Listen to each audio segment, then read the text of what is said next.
get you some. Oh, yeah. Mate, it's lucky she can cook. Wow. G'day lovelies, welcome back. Alright, who's ready for a couple of slices? I have not made a slice in ages. Now this one is iconic. It was given to me by a lady named Patricia. She was a great grandmother who was my next door neighbour way back when I was a late teen. I'll write the recipe below as always, but I'll just go through it now in case some of you guys are on the telly. Alright, for the base, we're going to need 90 grams of butter. We want to chop it up in a bowl and leave it out for as long as possible, because the softer it is, the easier it is to beat. We're going to need half a cup of caster sugar, 1 egg, 1/3 of a cup of self-raising flour, and 2/3 of a cup of plain flour. That's it for the base. Then we're going to need half a cup of raspberry jam for the filling. So what I would do is get the raspberry jam out if you store it in the fridge. Get it out and get it ready now with the butter. That way it will be easier to spread when it's warmer. And for the topping, we're going to need 2 eggs, 1/3 of a cup of caster sugar, and 2 cups of coconut. Once our butter is nice and soft and we're ready to rock and roll, we want to preheat our ovens to 180 degrees Celsius. Now we need to get a lamington tin out. So the recipe is a 19 by 29 centimetre. I think mine's an 18 by 28, so it's just going to have to do. So I'll put a little bit of butter in there and then the baking paper in there just to keep it in place.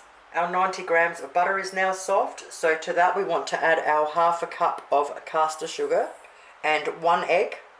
And now with an electric beater, we want to beat it until it's all combined. Once that's done, we're going to grab our 1/3 of a cup of self-raising flour and our 2/3 of a cup of plain flour.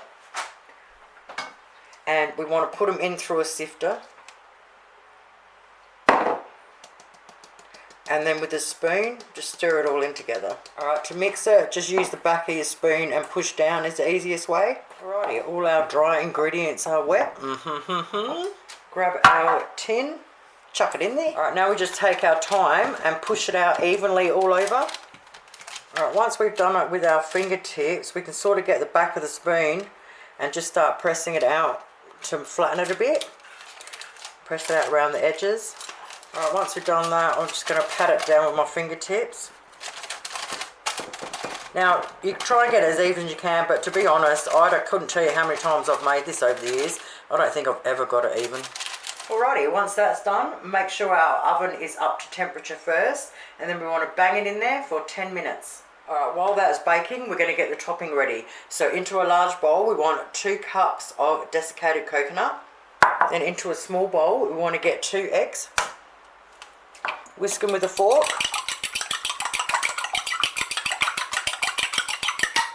Alright, our 2 cups of coconut, we want to put 1/3 of a cup of our caster sugar.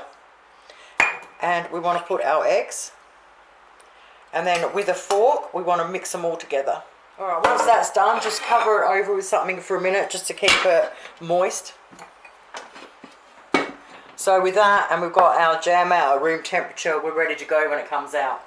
Alright, now it's really soft on top, so this part is, I find, a little bit difficult. So the jam, I'm just going to put little dobs all over it first before we try and spread it on, because you've got to spread it on really gently. Basically just cut the blobs and just put little tiny blobs everywhere. Alright, take your time because you don't want to dig up the base, alright? So once you've got like even little blobs all over it, we now want to put in our coconut mix.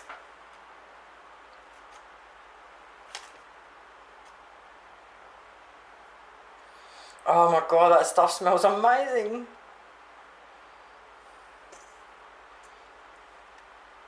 Once we've done that, now we bang it in our oven. Oh mate, it's smelling good up in here. 20 minutes later in my plain electric oven.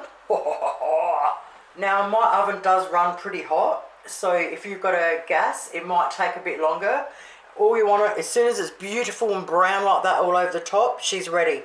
Now we have to leave it sit there to cool down completely in its tin. Once it's cooled down completely, take it out of the tin and you can cut it up into as bigger or smaller pieces as you want.